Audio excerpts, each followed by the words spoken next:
avec Yes. C'est notre moment. Dites oui aux actualités dans votre journal TV. Elmondes, metoan karazana fiara rehetra ary miantoka ny hatsarany. Elmondes hitanao ny vaovao. Vaolinna vaovao be. Vaolinna manolotra ho anao ny vaovao. Loto ny olanao, vaolinna ampiasaina.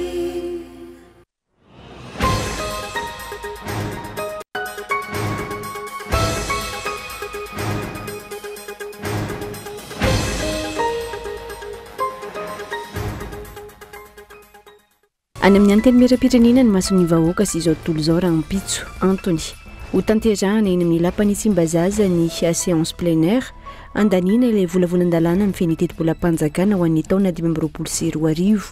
Volavolan-dalàna izay hamotika sy hampahantra ny firenena malagasy raha tsy misy fanovana. Tokony hametra-pialana ny mpitondra rehefa tsy mahita vahaolana ho an'ny firenena ho nisy olombavambahoaka voafidy tao Toliara. Raha nanio ny heviny mikasika ny fanokafana indray ny orinasa base Toliara. Amona ny Toliara io fanapahan-kevitra no raisiny io raha ny fanazavana trany. Tratra ny tanjona amin'ny fiomanana mandritry ny hetsika goavana sommet de la Tsicade izay antom-pisian'ny semaine économique à Emaja tamin'ny ity andiany fahatelo ity raha ny fanazavana. Ny hetsika izay nifarina tamin'ny fomba ofisialy ho amin'ny androany. Folo volana tsy nandraikarama ireo mpiasa eo anivon'ny orinasa FIFA Manor ao amin'ny commune Andranomanelatra distrikta Antsirabe faharoa faritra Vakinankaratra.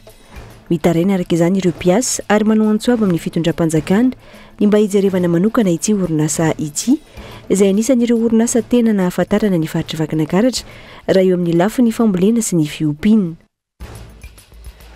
Any ivelany any Ukraine tsy nisy afaka nisitraka herinaratra nanomboka androany ireo teratany Ukrainiana mandidina ny iray tapitrisa vokatra ilay fanafiana anabakabaka mahery-vaika izay nataon'ny Rosia indray omaly alina tamin'ireo fototra mpamokatra herinaratra tany antoerana ny antsipirindreo avy hatrany ary.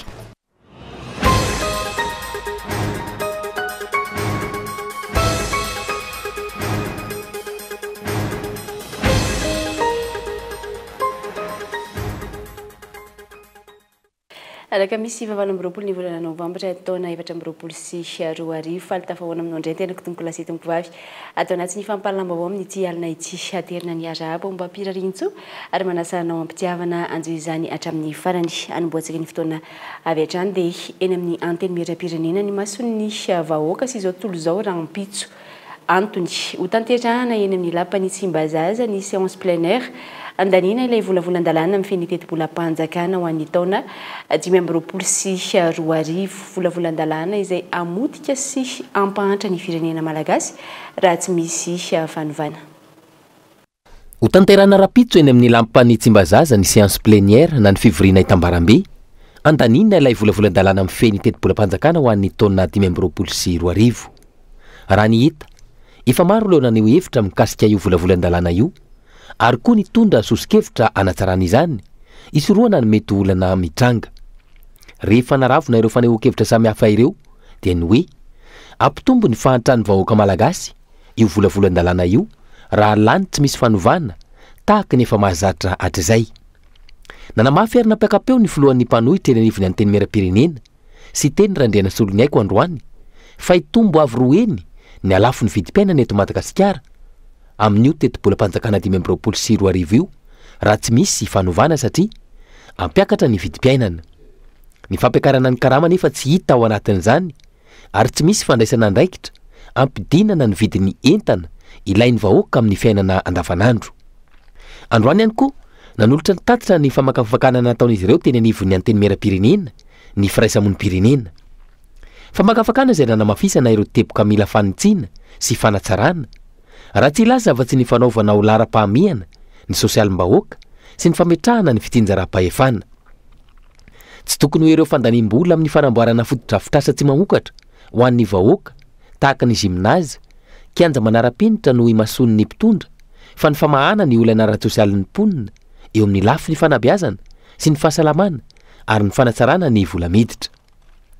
Ireo firaisamon'ny pirenena ireo izay nanamafy fa hanao fanambarana miaraka mikasika io volavolan-dalàna amin'ny fenitetim-polam-panjakana 2024 io raha Mpitso.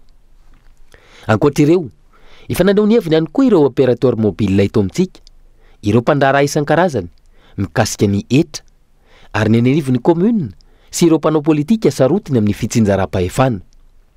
Efa nanao antsoavy ihany koa ny mpampianatra sy mpanabe ary ireo mpiasam-panjakana isan-tsokajiny izay samy nilaza avokoa fa tokony hisy fanovana io volavolan-dalàna io mialohan'ny andaniana azy. Any amin'ny solombavam-bahoaka araka izany ny maso ny vahoaka iray manontolo sy izao tontolo izao mikasika io volavolan-dalàna mifeny teti-bolam-panjakana 524 io. Tena ho solombavam-bahoaka vonona sy iady iaro ny tombotombahoaka tokoa ve izy ireo sa natao anao eny sy anangatanana fotsiny ihany? Tena solombavam-bahoaka miaino ny fitaraina ny mponina tokoa ve izy ireo sa tsy hijery afa-tsy ny tombotsoany manokana? Ny rampitso no itsara ary samy ho tsarainy tantara araka ny fomba fiteny.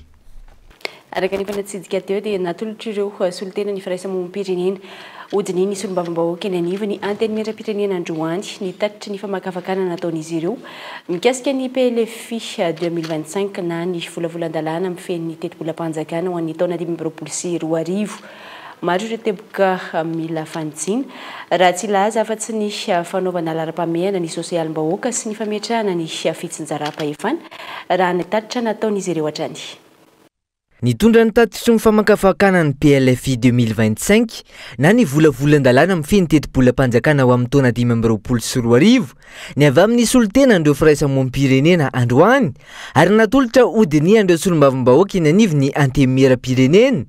No ny antony manokana mbola tsy eo ampilatanandreo solombavam-bahoaka ity atota taratasy famakafakana sy tsikera natao ny firaisamonim-pirenena ity.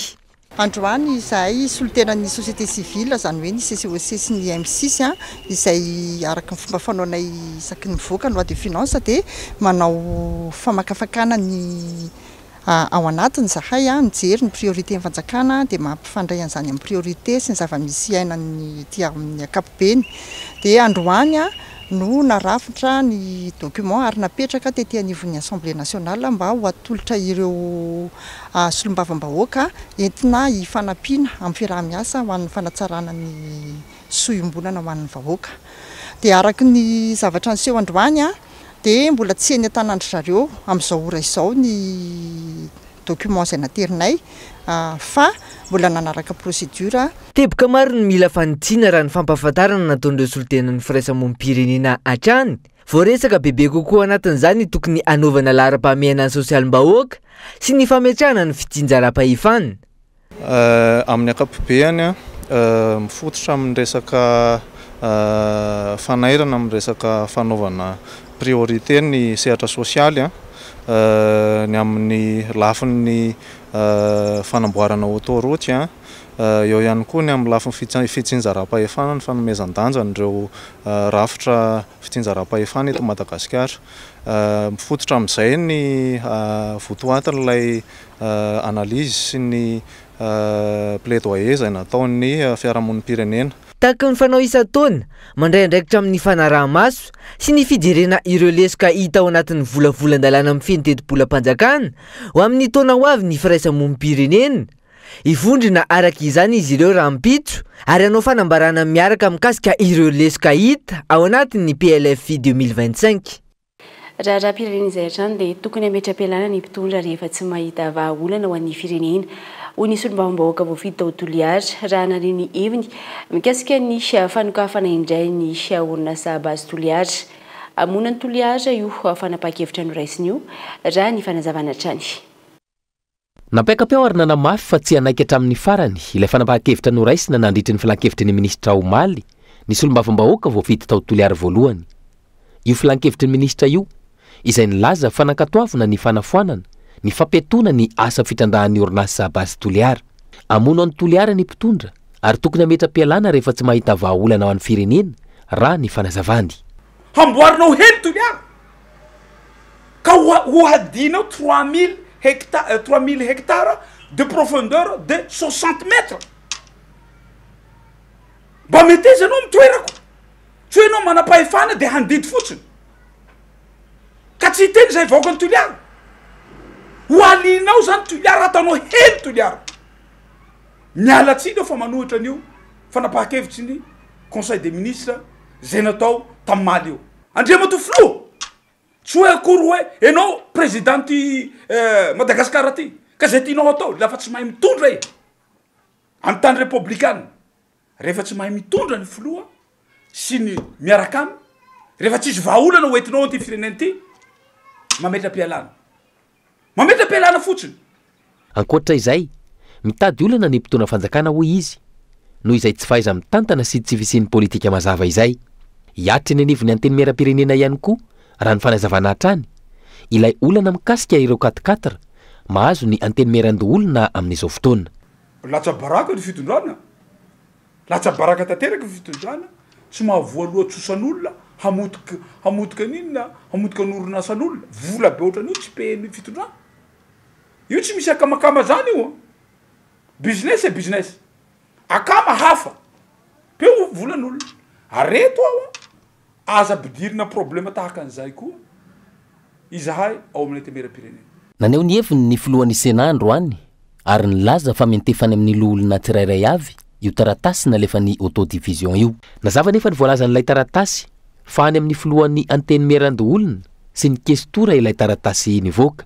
Ankoatr'izay, indrome taona no efa namaly ilay fangatahana ny anteny miaran-doolona ny daty ny 12 Jolay 2024 sy ny 4 Oktobra 2024 ka nilaza fa handotsy kelikely ilay vola saingy no lavo ny fitantanany ao anivon'ny autodivision.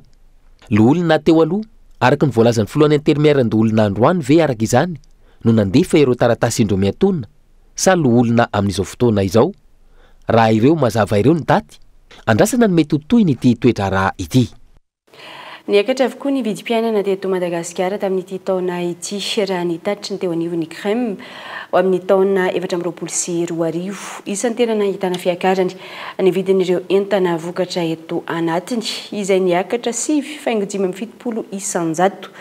Tombanana niakatra trany izay vidim-piainana izay ary totongana ny vola malagasy amin'ny taona 2024 raha tsy misy ny famehezana ny vidim-piainana eto anatiny raha ny fanazavana trany. Fitinokolona.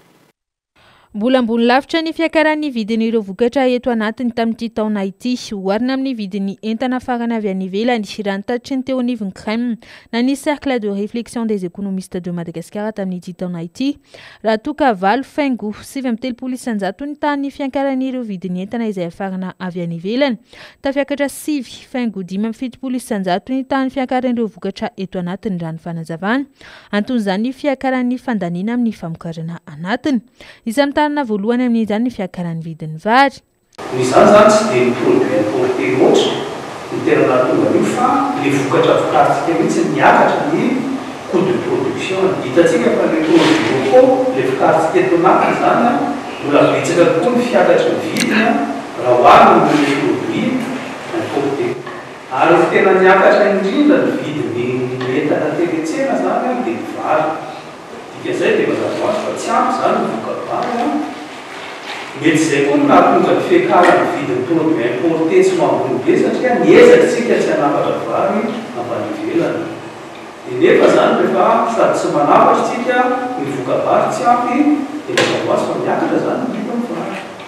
Tsy izy fiovana vao maika isy fiantraikana amin'ny vidim-piainana eto anatin'ny fanapa-kevitra anatin'ny PLFI 2025 amin'ny fampiakarana ny etra ny toedra raha eo amin'ny sehatra iraisam-pirenena tsy misy fiovana. Ny olana amin'ny herinaratra tsy izy vahaolana raha tsy misy ny famatsim-bola lehibe amin'ireo karazana foto-drafitrasa. Fa saingy izao kosa misy fiantraikany koa izay amin'ny fidiran'ny volam-panjakana. Ka rehefa miakatra ny volam-panjakana miena indray zany ny déficit budgétaire indray le anarana izay. Déficit budgétaire. Io déficit budgétaire io koa mampivelontan'ny inflation. Satria rehefa misy déficit budgétaire ianao dia matetika avance de la banque centrale na création monétaire no financement azy. Izany zany rehefa mba miena indray le déficit budgétaire izay le fa inflation interne avato anatiny dia mba farafaharatsiny zany afaka niadivantsika no izay fototra mahatonga ny inflation.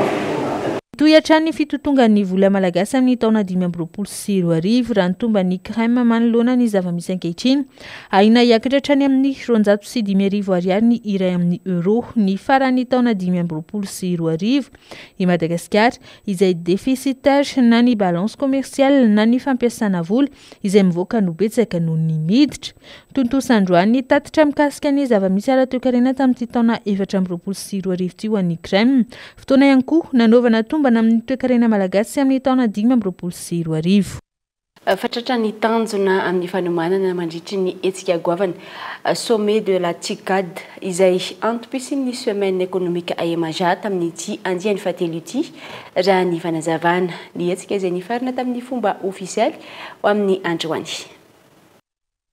Vonina tanteraka hiatrika ny sommet de la TICAD na ny sommet Tokyo International Conference en Afrique Development ireo mpikambana eo anivon'ny Emaja raha nitatra tamin'ity andro farany amin'ny andiany fahatelo ny herinandro Emaja ity tratra ny tanjona na izany eo anivon'ny fitondram-panjakana na ho an'ireo mpisehatra tsy miankina amin'ny fiatrehana io sommet io. Hita hoe tamin'ity taona ity zany somary hoe tena lasa mamaly bebe kokoa zany le fanontaniany secteur privé le zavatra nentina zany surtout zany nandritra ny andro faharoa izay totalement entièrement privé zany izy io dia izy io zany tena hoe namea antotam-baovao tena be da be feno momba ny hoe ahoana ny anamafisana ny fiara-miasa zany amin'ny fandrarana miaraka amin'ny japonais. Dia izay zany hitanay mahafaly anay tamin'ity semaine économique ty hoe tratra ny tanjona hoe manana vision itovizana zany ikarakarana ny sommet de la TICAD fa araka izany voavaly nandritra ireo famelabelanan-kevitra samy hafa izay natao nandritra ny 3 andro izay ireo zavatra rehetra tokony ho fantatra raha iroso amin'ny fiara-miasa amin'ny Japon raha ny fandaharam-potoana eo anivon'ny Emaja ito ny volana Desambra ho avy izao anatrika amin'ny alalan'ny famitandavitra ny fionambe mpandraharaha Japon Afrika izay ataon'ny Côte d'Ivoire ireo mpikambana dingana iray hafa hiatrehana ny sommet de la TICAD ny semaine de la Emaja izay nofaranana tamin'ny fomba ofisialy tetsy Torato Analakely. Asa fa tsy rendrarendra nahafaly ny mponina ny fahavitan'ny fotodrafitrasa natolotry ny kandida larana faharoa tahina Razafinjoelina mbola tsy be ny tanàna akory izy dia efa manam-pirofo fa tia miasa ary mahavita asa ary tsapany vahoaka ny mahazava-dehibe ireo asa natao sy mbola atao. Ho fanamaivanana ny fahasairana isa-tokantrano no antony tetikasa lavadrano ka 30 no vita manerana ny boriboritany enina eto Andrenivohitra. Aina ny rano ary ilaina amin'ny fiainana andavanandro rano fidiovana sy anasana lamba ity natolotra ity ary tena mamahaolana tokoa hoy ireo mponina. Tamin'ity herinandro ity izao isan'ny notsidian'ny kandidata Ina Razafinjoelina ny asa vita momba ny lavadrano teny Amboditsiry, Androndra, Ampamantanana ary Ambanidia. Nafaly ireo olona ny asa vita indrindra ity resaka lavadrano ity satria mamahaolana ilay izy ary tena zava-dehibe ilay hoe no tenenina dia no tanterana ny asa. Tahaka izay hatrany moa ny an'ny kandida larana faharoa ary mampiavaka azy amin'ny rehetra io. Mbola tsy be ny tanàna akory izy dia efa nanam-pirofo fa tia miasa ary mahavita asa. Tsapa ny vahoaka ny mahazava-dehibe ireo asa natao ireo toy ny lavadrano, fanamboarana lalankely, fanomezana jiro sy ny sisa. Dia iza ny tianareo andeha andinareo dia voendaka aveo sa ho amboarintsika le jiro. Manambahiny fampalalambavao amin'ny tia alin'ity dia Sherandriana efa manana mialintsoa mpianatra avy amina sekoly tsy miankina eto Andrenivohitra. Isan'ny namola-vola ny tetikasa hoe Epic Rise. Io tetikasa io izay entiny izy ireo isintonana ny tanora malagasy isehatra ao anatin'ny fandrarana. Miarabanao mialintsoa iresaka mahakasika ny Epic Rise isika sy ny manodidina an'izay manahoana. Faly miarahaba antsika eto plateau dia miarahaba ny mpijeretra tokantrano. Za dia anisan'ny solotena mpianatra ao amin'ny sekoly tsy miankina anankiray izay misehatra eo amin'ny tontolo fandrarana. Tonga eto ny tenako hanolotra sy ampilaza ny resadresaka momba ny hetsika ho karakarainay.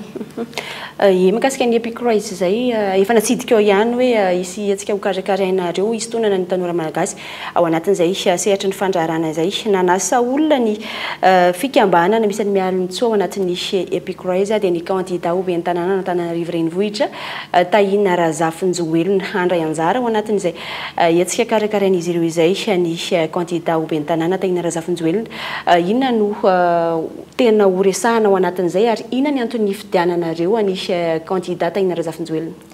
Tsara fipetraka le fantaniana. Voalohany indrindra tsara mariana ety am-piandohana fa tsisy resaka politika le izy fa mba ho fanampiana ny tanora amin'ny fitondrana eo amin'ny sehatra ny tontolo fandrarana izay. Izany hoe ny antony nakanay azy manokana efa fantatro ny be sy ny maro angamba fa misehatra eo amin'izay tontolo fandrarana izay izy. Eo ihany koa hoe amin'ny mampanabe azy akaiky fony tanora kokoa izy dia izay indrindra no hoe antony nakanay azy manokana. Tahaka ny ahoana ny endrik'ilay hetsika karakarainareo mialontsy ao anatin'izay hoe fandraisana anjara ny Tahina Razafinjoelina izay?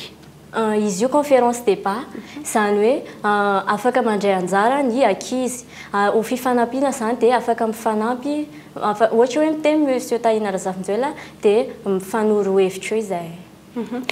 Izay tsy mivoana ao anatin'ny tontolo fandrarana izay? Tompoko tsy mivoana. Tanora ohatra ny ahoana nandrasanareo ao anatin'ilay izy iza ihany koa no afaka mandray anjara manahoana fafahana mandray anjara ao anatin'izay? Izy io tsy mifidy fa izay koa mantsy nanasa karazana université maromaro izany hoe izay tonga eo afaka mandray anjara amin'ilay izy daholo. Fandraisana anjara ihany miresaka fandraisana anjara sika misy hoe andoavam-bola misy ny hoe mamaimpona manahoana? Tsisy vidim-pidirana izy io fa entrée gratuit izany hoe fa misy fisoratana anarana mialoha dia izay fisoratana anarana mialoha izay no hijerevana an'ilay izy izany hoe limité ny plasy. Ny faharetany izay hoe conférence débat manao ahoana ny faharetany dia Rahovina Aisa? Faharetany rapitso ihany aloha izy io fa mbola tsy hainy any aoriana. Rapitso 29 novembre 2024 ho tanterahana ao amin'ny le pavé Antaninarenina. Fidirana indraipa ihany izy io amin'ny 6 ora maraina.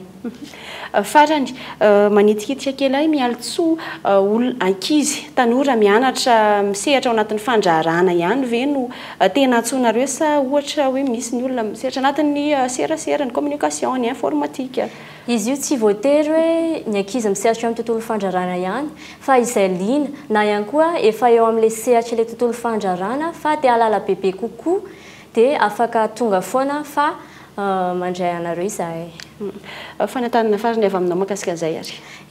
Manentana antsika na lahy na vavy na tanora dia tongava amin'ny rapitso 29 novembre no avy izao izany ao amin'ny pavé Antaninarenina izy io amin'ny 6 ora maraina dia ny fisoratana anarana anio hariva ny farany dia tsisy vidim-pidirana dia olona 100 no amena surprise izany ho an'izay tonga aloha.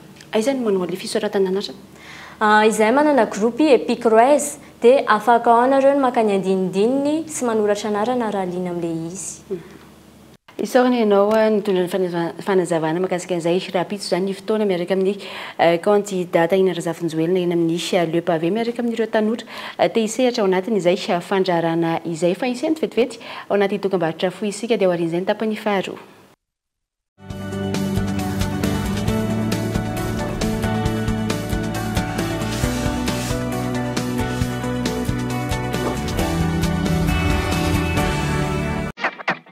Tena mbola hafa ihany ny fiara vita loko tsara miverina ny hatsarany ary vao maika mipika ery.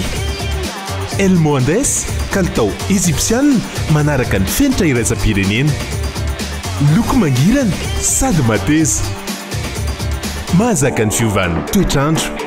Elmondes mety ho an'ny karazana fiara rehetra ary miantoka ny hatsarany. Elmondes hitanao eny am-pivarotra rehetra mahazatra anao. Efa ela nanasako lamba fa ity vovon-tsavony Pauline ity afa mihitsy kely fotsiny ane dia efa ampy e.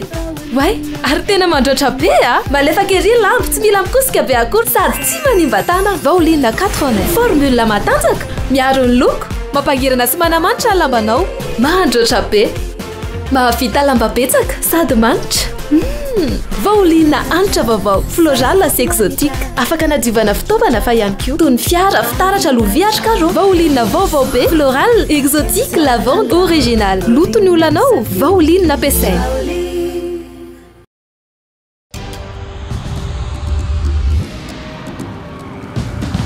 tsika miara-miketrika ilay ho avy mamiratra miara-manoriny mamoriny tsy hijanona tsony satria efa ainao fa tsika tanora no tompony ndao ifandray hitady inspiraka vaovao hanoratra ilay peizy vaovao mety amintsika afaka mamoriny maneho ny maizy atsika efa aty amintsika zao ny baolina tsisy anakantsika satria isika iray mifandray miara-manokatra lalana vaovao ka tonga le fotoana zao dia zao ndao falera Thelma miova o yes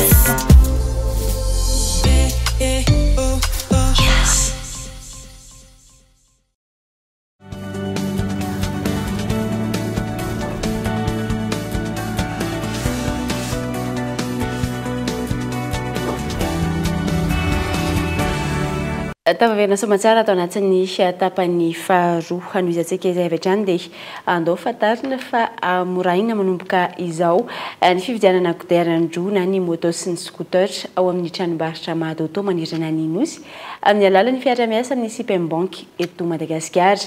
Maro araka izany ny tombony ho azon'ireo mpanjifa isan'izany fahafahana mandotsy kelikely ny vidin'ny moto antony nampahafantarany ny Mahadoto sy ny teo anivony Sipembank ny fiara-miasa ny rotonta tamin'ity androany ity teny anjaro. Manome fafampohan'ireo mpanjifa kodiaran-droa na ny moto sy scooter ny eo anivony Mahadoto izay miara-miasa akaiky amin'ny Sipembank eto Madagasikara amin'izao fotoana. Tolotra vaovao no aroson'ny rotonta ho an'ny besiny maro amin'ny alalan'ny fividianana moto amin'ny Mahadoto. Mahazo tombony araka izany ireo mpanjifa satria afaka loto kelikely ao amin'ny Sipembank manomboka amin'ny 307,000 ariary ny vidin'ny moto iray. Sipembank sy ny Mahadoto dia nanao fiarahana miasa ahafahana manalefaka ny fividianana ny moto ho an'ny mpanjifa. Dia noho izany dia misy ny tolotra manokana zany crédit moto natokana manokana ho an'ity fiaraha-miasa ity izay ahafahan'ny mpanjifa vidy moto atao amin'ny Mahadoto. Marka Mahadoto moa zany concerné daholo na Honda na Rancho. Dia ny vidiny zany ohatra raha maka ohatritsika dia à partir ny 9300 ariary par jour dia efa afaka mividy moto ny mpanjifa tsirairay avy. Natonga an'le tolotra natao ihany koa moa zany dia ahafahana manamora ny circulation na ny mobilité any mpanjifa ny Sipembank sy ny Mahadoto.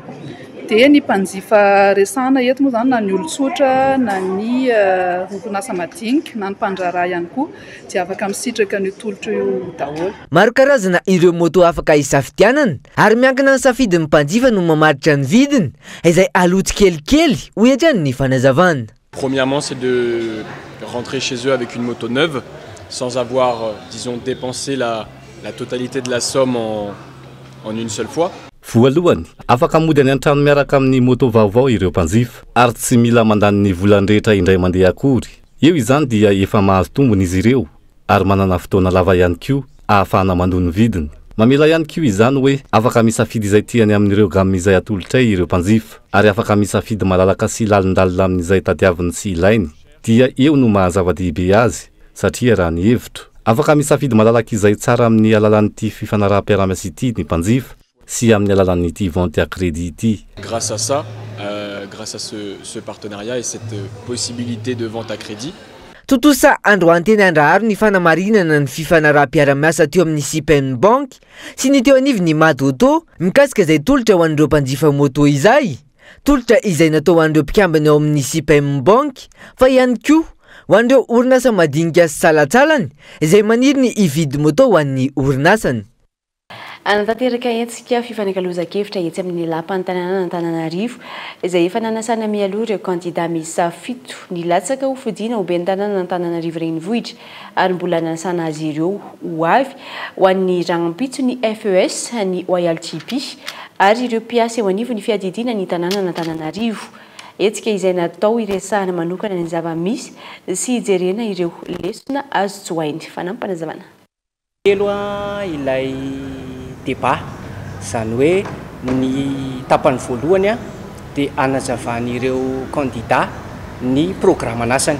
Ny tapany faharoa dia misy thématique izay apetraky ny izahay komity mpikarakara ho an'ireo candidat ireo. Ny tapany farany kosa dia fifampiresahana mivantana zany hoe fanontaniana avy amin'ny mpiasa, fanontaniana avy amin'ny olom-pirenena apetraka mivantana amin'ireo candidat ireo dia tonga dia valiny mivantana eo ilay izy. Izay ny tapany fahatelo izay mety maharitra eo amin'ny adiny ray sasany eo. Afaraky ny fanatsidika tao anatin'ny lohateny teo dia 10 volana tsy nandraikarama ireo mpiasa eo anivony orinasa fifamanoro ao amin'ny commune Andranomanelatra distrikana Antsirabe faharoa faritra Vakinakaratra. Mitaraina araka izany ireo mpiasa ary manao antsoavo amin'ny fitondram-panjakana ny mba hijerevana manokana n'ity orinasa ity izay anisany orinasa tena nahafantarana ny faritra Vakinakaratra raha eo amin'ny lafiny fambolena sy ny fiompiana ary efa nijoro nandritra ny 50 taona ka izao potika tanteraka izao raha ny fanadihadina natao tany antoerana. Andrinirina Randria Miarso, Kolo Antsirabe. Misedra olana amin'izao fotoana izao ny orinasa fifamanoro eto Andranomanelatra ato anatin'ny distrikana Antsirabe faharoa faritra Vakinakaratra. Ity orinasa ity izay efa manodidina ny 50 taona nijoroana ary anisan'ireo orinasa sangany eto Madagasikara sy teto amin'ny faritra Vakinakaratra raha eo amin'ny lafiny fambolena sy ny fiompiana toy ny famokarana masom-boly ho an'ireo tantsaha sy ny fanatsarana ireo taranak'omby. Raha ny fanadihadiana natao tetỳ an-toerana dia mitaraina ireo mpiasa fa tao anatin'ny 10 volana izay no tsy nandraikarama intsony izy ireo ary tsy mihodina intsony ny orinasa amin'izao fotoana izao. Ny tany tsy voasa ary tsy misy zezika ampiasaina amin'ny fambolena ary ny akamaroan'ireo fitaovana ampiasaina dia efa simba sy ny laozany toetrandro avokoa. Antony lehibe tsy nampidon'ity orinasa ity ihany koa ny tsy fisiany tosika intsony avy amin'ny fitondram-panjakana raha ny fanazavana azo avy amin'ireo mpiasa. Tena olana aloha zany dia niresa-bola satria rehefa tsy eo ny ento-manana tsy afa manao an'inona anao na eo ary faiza manao andinana an'ilay orinasa. Satria ny anay zany dia dia misy apahany miakina amin'ny fanjakana, misy apahany mamelo tena. Dia le tosika avy any amin'ny fanjakana io zany tsy sitrahana mihitsy hatramin'izao moa mazava ho azy io fa tsy ampy le tosika avy any dia tsy afaka manodina izay amin'ny resaka satria le fitaovana tsy misy any zezy ao ampiasana tsy misy. Ny karama anay mpiasa zany zao dia efa mananitra ny 10 volana tsy nisitrahana intsony. Tanjona anay zany dia mba ampio izahay fa mahatsiaro marary eo amin'ny fanatanterahana ny asanay mandavanandro. Dia ny karama zany tena tiana hoe mba jereo akaiky le karama ahafahanay andraikitra eto ary zay tena mbola vonona ny ampandroso an'ity orinasa ity izay horeharehan'ny Madagasikara. Anisan'ireo ivon-toeram-pikarohana eto Madagasikara ho an'ireo mpianatra mianatra manokana omba ny fambolena sy ny fiompiana ihany koa ity toerana ity raha nambaran'ireo teknisianina izay miasa eto.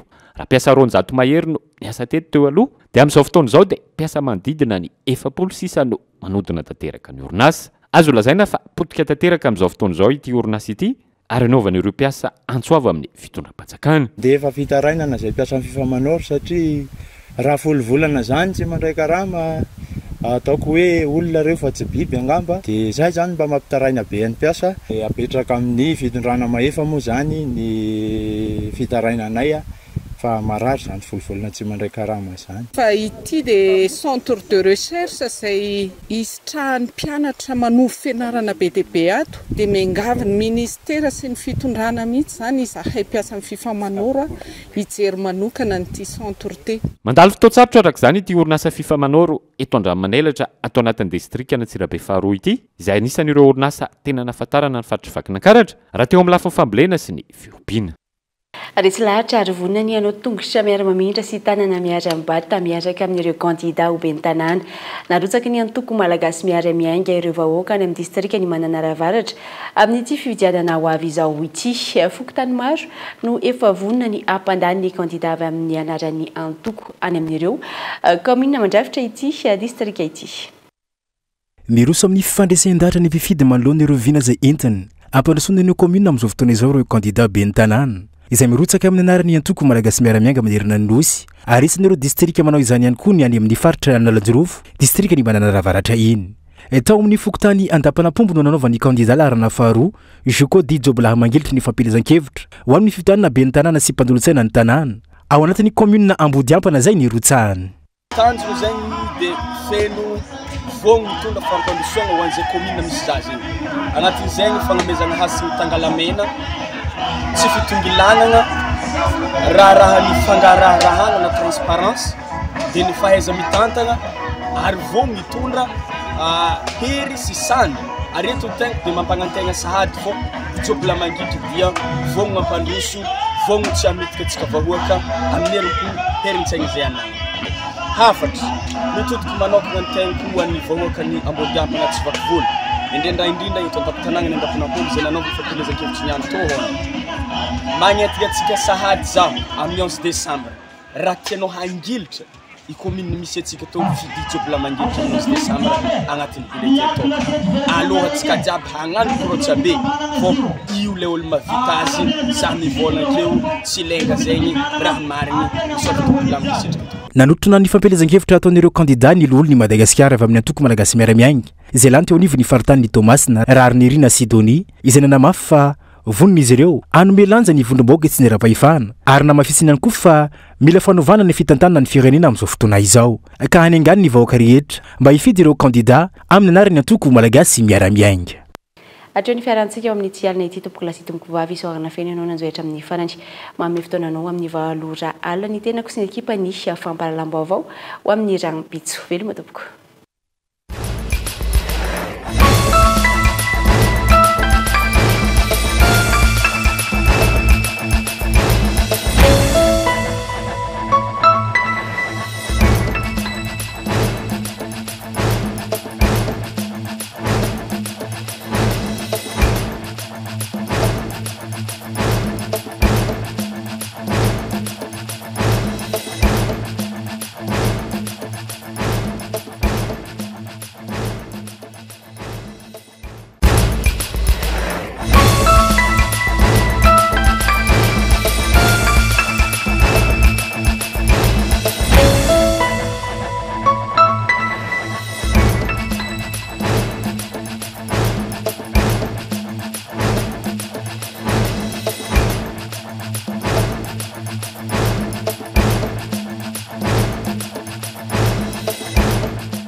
Vaolinina vaovao be vaolinina nanolotra ho anao teo ny vaovao loto ny olanao vaolinina ampiasaina Elmondes mety ho an'ny karazana fiara rehetra ary miantoka ny hatsarany Elmondes il a présenté ny vaovao avec Yes. C'est notre moment. Dites oui aux actualités dans votre journal TV.